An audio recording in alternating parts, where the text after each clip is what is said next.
তার নাম হলো আলী। জোরে বলেন আলী কার নাম? একদিন হযরত আলী রাদিয়াল্লাহু তাআলা আনহু তিনি নবীর সাহাবীদের সম্মুখে বলতেছে, এই নবীর সাহাবীরা তোমরা একটা ওয়াজ শুনে নাও।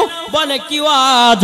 বলে জিবরিল আমিন আমার কাছে দুবার আসে, আমার নবীজির কাছে একবার যায়। সাহাবীরা বলতেছে আশ্চর্য ওয়াজ, এ তো আলী ভুল ওয়াজ করে দিল, এখন তো নবীকে জানাতে হবে। সমস্ত সাহাবীরা নবী মুস্তাফার কাছে গেছি, যার পরে বলছে ইয়া রাসূলুল্লাহ ইয়া হাবিবাল্লাহ, নবী গো আপনার আলী তো বলেছে নবী গো জিবরিল আমিন নাকি আলীর কাছে দুবার যায়, আপনার কাছে নাকি একবার। বেরাদর ইসলাম মাদান সামানিক নাম এ সুনামানিকেরাও ও গো মা কালো শুনে যান মা রাতের বেলায় মা জননীরাও। আমার নবী বলতেছে বলো গো সাহাবীরা হযরত আলীকে আমার কাছে ডাকো। জোরে বলেন। আলীকে যখন ডাকা হলো, ডাকার পরে বলতেছ গো আলী আচ্ছা বলো না তুমি কি ওয়াজ করেছো একটু শোনাও। হযরত আলী রাদিয়াল্লাহু তাআলা আনহু তিনি বলছে ও গো দয়াল নবীজি আমি বলেছি জিবরিল আমিন আমার কাছে দুবার আসে, নবী গো আপনার কাছে একবার যায়। বেরাদান ইসলাম মাদান সামানিক নাম আমার নবী বলতেছি বলো আলী তুমি কিভাবে বলেছে ওয়াজটা একটু বোঝায়া দাও। হযরত আলী রাদিয়াল্লাহু তাআলা আনহু তিনি বলছেন গো নবীজি আপনি তো বলেছেন আনা মাদিনাতুল ইলমু আলিউন বাবুহু। ও গো নবীজি আপনি তো আমাকে বলেছেন আপনি হলো ইলমের শহর আর তার দরওয়াজা হলাম আমি। জোরে বলেন সুবহানাল্লাহ। ও গো নবী আপনি তো বলেছেন আপনি হলো ইলমের শহর, আমি হলাম সেই শহরের দরওয়াজা। নবী গো জিবরিল আমিন যদি আসি আমার গেট দিয়া ঢুকবে কি ঢুকবে না? কি গো ঢুকবে না? বলছে হুজুর জিবরিল আমিন আমার গেট দিয়া ঢুকবে। ঢোকার পরে নবী গো আপনার সঙ্গে সাক্ষাৎ করার পর নবী গো বারবার সুমাতে আর একবার ঢুকবার সুমাতে একবার সাক্ষাৎ হয়। নবী গো আপনার সঙ্গে সাক্ষাৎ করে নেওয়ার পরে বারবার সুমাতে আর একবার হয়। ও গো নবীজি তার জন্য বলেছি জিবরিল আমিন আমার কাছে দুবার আসে, নবী গো আপনার কাছে একবার যায়। জোরে বলেন সুবহানাল্লাহ। আমার নবী বলতেছে বলো গো আমার সাহাবীরা তোমরা শুনে রেখে দাও আমার আলী বিনা দলিল ছাড়াও একটাও কথা বলে না। বাবাজি সুরামানিক আলী কার নাম জানতে হবে আর শুনবেন? শুনতে রাজি আছেন? এটা হাত তুলে বলেন ইয়া রাসূলুল্লাহ। চলুন যখন খাতুনে জান্নাতকে বিয়ে করার পায়গাম দিয়েছিল সমস্ত মক্কা লোকের বড় বড় ঘরের সন্তানেরা, নবী আমার বিয়েতে রাজি হয়েছিল। কত কত সাহাবীরা নবীকে বলছেন হুজুর আপনার খাতুনে জান্নাত মা ফাতেমাকে আমি বিবাহ করতে চাই। নবী আমার রাজি হন নাই। আমার নবী অপেক্ষা হয়ে দাঁড়িয়ে আছে কার জন্যে? কার জন্যে? হযরতে আলীর জন্যে। জোরে বলেন।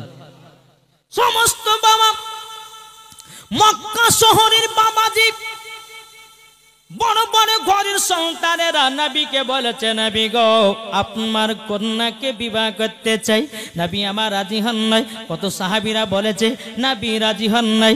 বাবাজি মুসলমান একটা রাস্তা দিয়ে হযরত উমারে ফারুক রাদিয়াল্লাহু তাআলা আনহু বাবা তিনি টুক টুক টুক টুক করে বাবা হেঁটে হেঁটে চলে যাচ্ছেন। যেতে যেতে বাবা হযরত আলী রাদিয়াল্লাহু তাআলা আনহু তিনি বাবাজি একটা ময়দানে ছাগল চরাতেছে।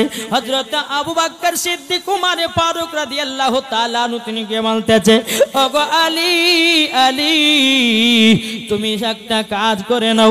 মক্কা গলে যতগুলি বড় বড় ঘরের সন্তান ছিল সাহাবীরা ছিল সবাই তো নবীকে বিবাহ করা পয়গাম দিয়েছে তিনার কন্যাকে, কিন্তু কিন্তু আলী গো তুমি তো একবার বিয়ের পয়গাম দাওনি, যাও যাও নবীজির কাছে যাও, একবার তুমি বিয়ের পয়গামটা দাও। হযরতে আলী রাদিয়াল্লাহু তাআলা তিনি বাবা চোখের পানি ঝরায় কান্না করতে লেগেছে। ওগো আবু বকর ভাই, ওগো ওমর ফারুক ভাই, আমি এত গরিব, আমি খাতুনে জান্নাতকে বিয়ে করে কোথায় নিয়ে যাও? আমি বিবাহের পয়গাম দিতে পারবো না। ওমর ফারুক আবু বকর সিদ্দিক বলছে, বলে আলী একবার তো নবীজির কাছে যাও, নিশ্চয় ফয়সালা হয়ে যাবে। জোর বলেন সুবহানাল্লাহ। হযরতে আলী রাদিয়াল্লাহু তাআলা তিনি বাবা এক পা দুপা করে নবীজির কাছে গেলেন। যাওয়ার পরে আমার নবীজির সম্মুখে হযরতে আলী যখন পৌঁছে গেছে, পৌঁছে যাওয়ার পরে হযরতে আলী রাদিয়াল্লাহু তাআলা তিনি মাথাটা নিচু করে বাবা দাঁড়িয়ে আছে। আমার নবী বলছে, আলী আলী কি ব্যাপার, কি হয়েছে বলো, কি কারণের জন্য এসেছো বলো? বাবা আলী কিন্তু লজ্জাতে মুখ খুলতে পারে না। আলী কি ব্যাপার, সামনে দাঁড়িয়ে আছে, বলো কিছু কথা বলো। হুজুর গো আপনাকে তো গায়েবের সংবাদদাতা নবী করে আল্লাহ পাঠিয়েছে। জোরে বলেন। নবী গো আমি কেন এসেছি আপনি তো ভালো করে জানেন।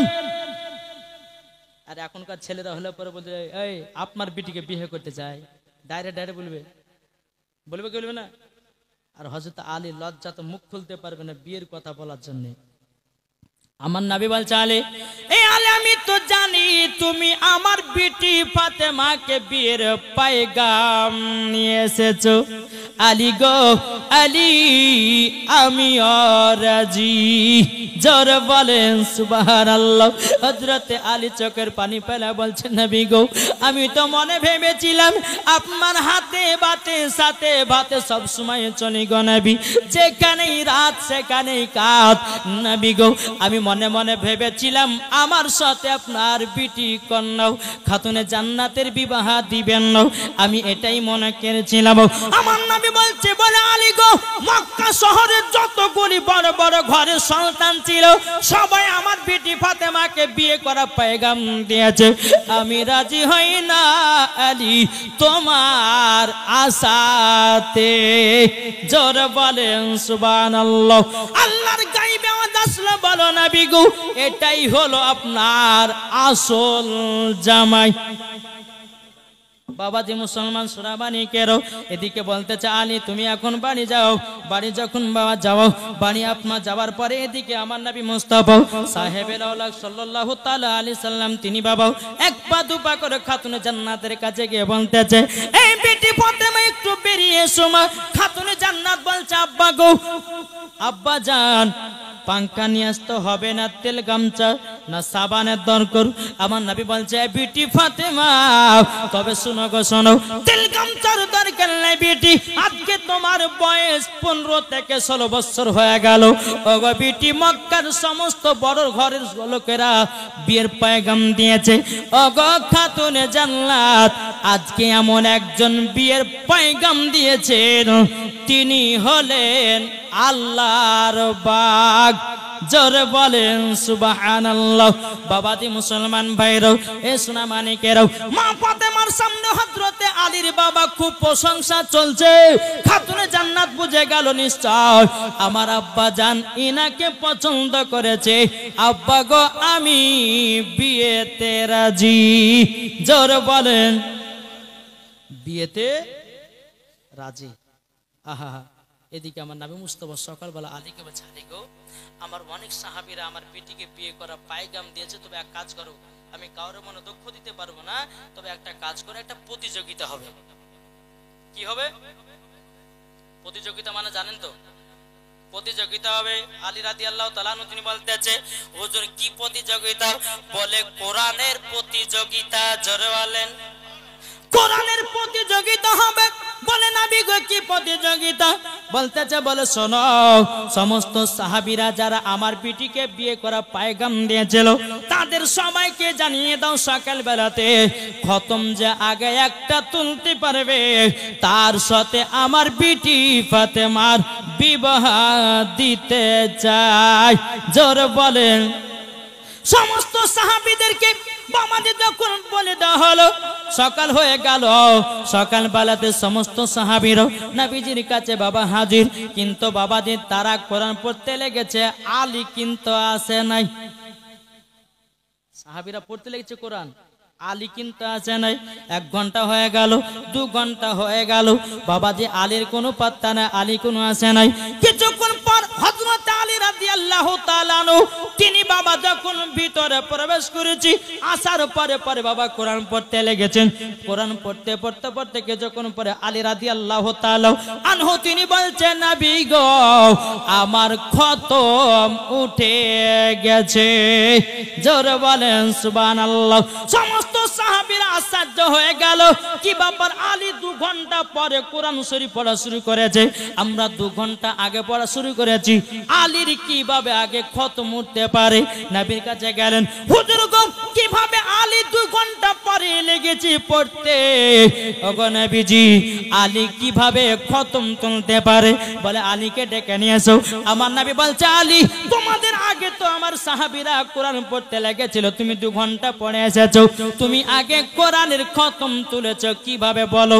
হযরত আলী বলতেছে, হুজুর বেয়াদবি মাফ করবেন, নবী গো আপনি তো বলেছেন কোরআন শরীফের মধ্যে একটা সূরা আছে, সূরা ইখলাস 3 বার যদি পড়া যায় একটা খতমের সওয়াব পাওয়া যায়। নারে তাকবীর, নারে রিসালাত, মাসলাক আলা হযরত। বলে হুজুর আপনি তো বলেছেন কোরআন শরীফের মধ্যে সূরা ইয়াসিন যদি কেউ একবার পড়ে 10টা খতমের সওয়াব পাওয়া যায়। নবী গো আমি আলী একটা খতম তুলি নাই, আমি আলী তুলেছি 101টা খতম। আমার নবী বলতেছে, এ সাহাবীরা শোনো, আমার আলী বিনা দলিল ছাড়া কথা বলে না। এর নাম হচ্ছে আলী, যিনি আলী খাইবারের যুদ্ধতে গিয়ে বাবাজি মুসলমান সোনামানিকেরা 70 মণ ঢাল কেনে যুদ্ধ করেছে, তারই নাম হলো আলী। জোর হবে না? বাবাজি আল্লাহর বাগ ছিল আলী, আর সেই আলীর তরফ থেকে এসেছে ইমাম হাসান, ইমাম হুসাইন। একটু জোরে বলেন না। বাবাজি চলুন তো 2 ভাইয়ে গিয়ে হযরত আলীর কাছে গিয়ে বলছে, আব্বা গো আমাদের 2 ভাইয়ের মধ্যে কে বড় কে ছোট বলো? হযরত আলী মনে মনে চিন্তা করছে, এখন ইমাম হাসানকে যদি বড় বলি তো ইমাম হুসাইন মনে দুঃখ পাবে, আর ইমাম হুসাইনকে যদি বড় বলি তো ইমাম হাসানের মনে দুঃখ পাবে। কি করা যায়? এই বেটা ওই যে একটা ডালিমের গাছ দেখতে পাওয়া যায়, বেটা গো যাও, যাওয়ার পরে 2টা ডালিম নিয়ে এসো। ডালিম মানে বুঝেন তো, বেদানা। নিয়ে এসো, নিয়ে আসা হলো। বেটা কাজ করো, এই ডালিমে যতগুলি দানা আছে দানাগুলো তোমরা 2 ভাই বের করো, যে আগে গুনতে পারবে, যে আগে গুনে দেখাতে পারবে সে হচ্ছে বড়, আর যে আগে লাস্টে গুনবে সে হচ্ছে ছোট। ঠিক আছে আব্বা জান, তাই হবে। বেদানাগুলো নিয়েছে বাবা, দানাগুলো বের করলো, 2 ভাই গুনতে লাগলো বাবা। গুনতে গুনতে গুনতে গুনতে গুনতে বাবাজি 1 নয় 2 নয় 72টা করে গুনেছে। কটা? 72টা করে বাবা যখন গণা হয়েছে, ইমাম হাসানের 72টা দানাও, ইমাম হুসাইনের 72টা দানাও একই সঙ্গে গণা কমপ্লিট করেছে। আপনাদের আমরা 2 ভাই তো বেদানার দানাগুলো গণা কমপ্লিট করেছি।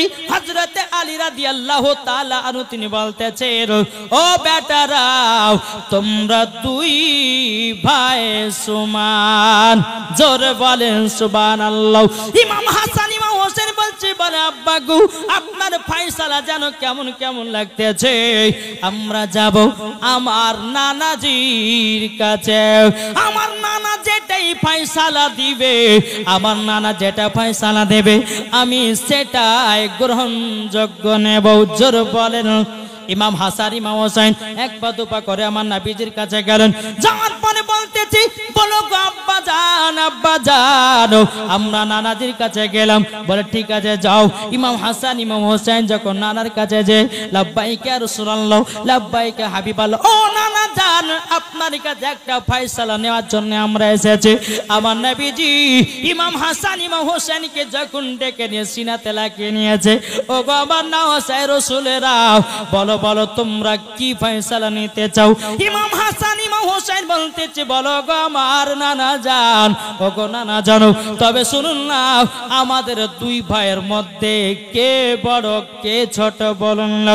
এখন নবী আমার চিন্তা করি, আমি ইমাম হাসানকে যদি বড় বলি ইমাম হোসাইনের মনে দুঃখ পাবে, ইমাম হোসাইনের মনে যদি দুঃখ দিই ইমাম হাসানের মনে দুঃখ পাবে। আমি এটা করতে পারি না, এক কাজ করো বাবা। যে আমার নবী বললেন, এ আবু বকর একটা কাজ করো, আপেল নিয়ে এসো। কি আপেল? আপেল যখন বাবা নিয়ে আসা হলো, আপেল যখন বাবা নিয়ে আসা হলো, বেশি আধ্যান করে কাটলে আপেলটাকে ফাঁক করলো, একদিকে বেশি আধ্যান একদিকে কম আধ্যান। আবু বকর সিদ্দিক বলছে, হুজুর কি করবেন?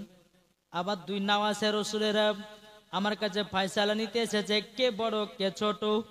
এখন আপেলটা আসমানে ওড়াবো, দুইজনা দুই দিকে বসাবো, যার দিকে কম পড়বে সে হবে ছোট, আর যার দিকে বেশিখানা পড়বে সে হবে বড়।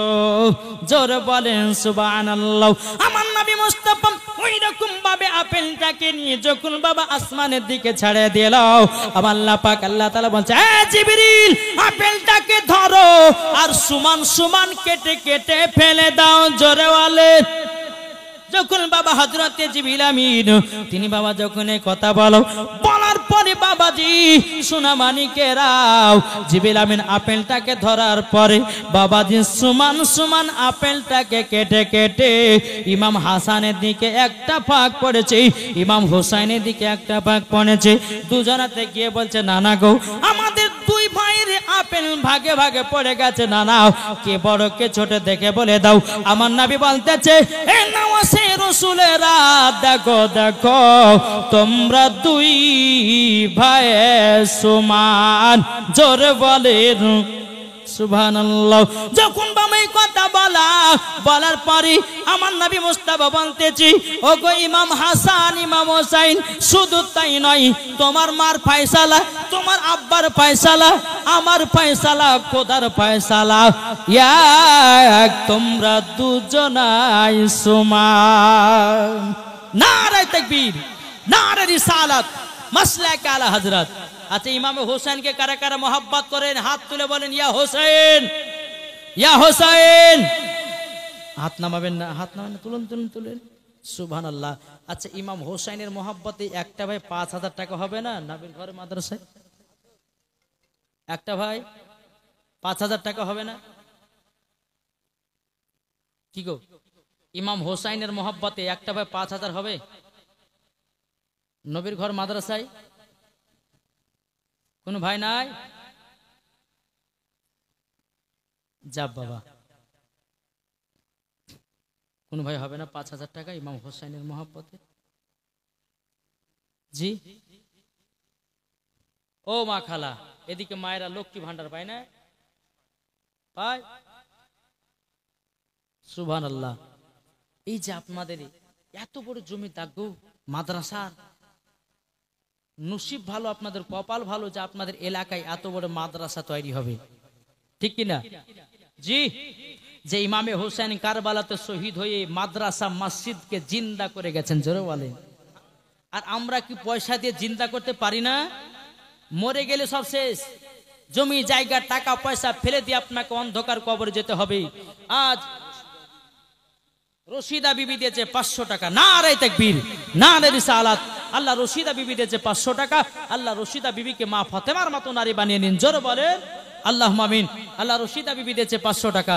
আচ্ছা ৫,০০০ টাকা যদি না হয়, আচ্ছা আমার ১০ জন ভাই ১,০০০ টাকা করে দেন, হবে না? এখন যদি না থাকে নামটা লিখে দিবেন। আপনাদের নবীর ঘর মাদ্রাসায় নতুন মাদ্রাসা তৈরি হয়েছে গো। এই মাদ্রাসা যদি এখন খাড়া হয়ে যায়, বেরাদর ইসলাম দেখবেন কাল কিয়ামতের ময়দানে আল্লাহ পাক আল্লাহ তাআলা আপনাকে জান্নাতি বানিয়ে, জোরে বলেন জি। 10টা ভাইয়ের কাছে ১,০০০ টাকা করে চট চট আমি আপনাদেরকে আরো জীবন শোনাবো মাশাআল্লাহ। জি এই দেখেন মিজানুর রহমান তিনি দিয়েছে 1000 টাকা। নারে তাকবীর। দাদা দাদি মামার জন্য দোয়া চাইছে, আল্লাহ গো ইনশাআল্লাহ দোয়া করব। এই দেখেন মিজানুর রহমান দাদা দাদি নামে 1000 টাকা দিয়েছে, আল্লাহ তিনার দানকে কবুল করুন। বেরাদার ইসলাম ওবায়দুর রহমান আমার মিটা গো, আর 500 হবে না? এদিন ওবায়দুর রহমান দিয়েছে 1000 টাকা, আল্লাহ তিনার দানকে কবুল করুন। বাবাজি মুসলমান সোনামানিক, আল্লাহ পাক আল্লাহ তাআলা আমাদের সকলকে নবীজির আশিক নবীজির প্রেমিক, কি নাম, মিনারুল ইসলাম দিয়েছে 1000 টাকা। নারে তাকবীর, নারে রিসালাত। মিনারুল ইসলাম দিয়েছে 1000 টাকা। এখানে দিয়েছে জাকির হোসেন উত্তর চন্দ্রাইল 500 টাকা নগদ। নারে তাকবীর, নারে রিসালাত। আল্লাহ তিনার দানকে কবুল করুন। তারপরে বাবাজি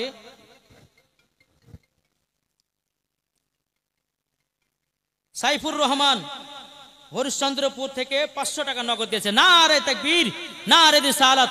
আল্লাহ তিনার দানকে কবুল করুন। আর একজন দিয়েছে কই গো, হাসিনা বিবি, কি এটা লিখেছে, হাসিনা বিবি ঠোলাহার 1000 টাকা নগদ। নারে তাকবীর, নারে রিসালাত। এই হাসিনা বিবিকে মা ফাতেমার মতো নারী বানিয়ে দিন আল্লাহ, স্বামী স্ত্রীর মধ্যে ভালোবাসা মহব্বত বাড়িয়ে দিন। মা ফাতেমার সঙ্গে তাকেও জান্নাতে দান করো, জোরে বলুন আল্লাহুম্মা আমিন। বাবাজি মুসলমান মিজানুর রহমান সাহাবুসপুর থেকে দিয়েছে 1000 টাকা। নারে তাকবীর, নারে রিসালাত। আল্লাহ তাআলা দানকে কবুল করুন। পারুল বিবি দিয়েছে 500 টাকা, আল্লাহ সে বাকে মা ফাতেমার মতো নারী বানান। একজন মেয়ে মারা গেছে, তার জন্য 500 টাকা দিয়েছে, আল্লাহ তাকে জান্নাতি বানিয়ে নাও। সেরাজুল ইসলাম 2000 টাকা, সোহানাপুর সোহান আলী নামে দিয়েছে 2000 টাকা। নারে তাকবীর, নারে রিসালাত। আল্লাহ যে আশাতে যে নিয়তে দিয়েছে দান, আল্লাহ তিনার দানকে কবুল করুন। মফিজা বিবি দিয়েছে 600 টাকা। নারে তাকবীর, নারে রিসালাত। মফিজা বিবিকে মা ফাতেমার মতো নারী বানিয়ে নিন, স্বামী স্ত্রীর মধ্যে ভালোবাসা মহব্বত তৈরি করে দিন, জোরে বলেন আল্লাহুম্মা আমিন। বাবাজি মুসলমান সোনা মানিকেরা, বেরাদার ইসলাম মুআদ্দাস সামানিকরাম, আল্লাহ পাক আল্লাহ তাআলা যেন আমাদের সকলকে নবীজির গোলাম নবীজির আশিক যেন বানিয়ে দেয়। রোকিয়া বিবি দিয়েছে 200 টাকা, আল্লাহ তিনার দানকে কবুল করুন। এহসানুল কবির দিয়েছে 2000 টাকা। নারে তাকবীর, নারে রিসালাত। এহসানুল কবির দিয়েছে 2000 টাকা, আল্লাহ তিনার দানকে কবুল করুন, জোরে বলেন আল্লাহুম্মা আমিন। বাপজি এই মাদ্রাসা যখন আপনার বড় হয়ে যাবে, আপনাদের এলাকার একটা নাম ছড়াবে। বাবাজি এই জমিটা যে আমি দেখলাম বাবা 200 বিঘা পার হয়ে যাবে নাকি গো, এই 200 বিঘা, এই কত গো, 2 বিঘা পার হবে, ঠিক না? আমি যখন দেখলাম তো মনে হচ্ছে এত বড় জমি, এত বড় মাদ্রাসা দান করেছে। হ্যাঁ বাবাজি 2 বিঘা জমি, 5 বিঘা আছে, সুবহানাল্লাহ, 5 বিঘা জমিতে গো, সুবহানাল্লাহ। এই এলাকার মানুষ বাবাজি আসলে দানকারী আছে। আজকে দেখতে চাই কত কে দান করতে পারে নবীর ঘর মাদ্রাসাতে। ইনশাআল্লাহ এই নবীর ঘর মাদ্রাসা তৈরি হবে। এই দেখেন সাজিদুর রহমান দিয়েছে 5000 টাকা। নারে তাকবীর, নারে রিসালাত। মাশরাকাল হযরত সাজিদুর রহমান দিয়েছে 5000 টাকা দাতা, জোরে বলো জিন্দাবাদ। বাবাজি মুসলমান সোনা মানিক, একটু আর কি হবে না, ও মা খালা একটু চড়াচড় দিবেন। এই দেখেন বাবাজি আল্লাহ পাক আল্লাহ তাআলা যেন আমাদের সকলকে নবীজির আশিক নবীজির প্রেমিক, একবার দূর বলুন আল্লাহুম্মা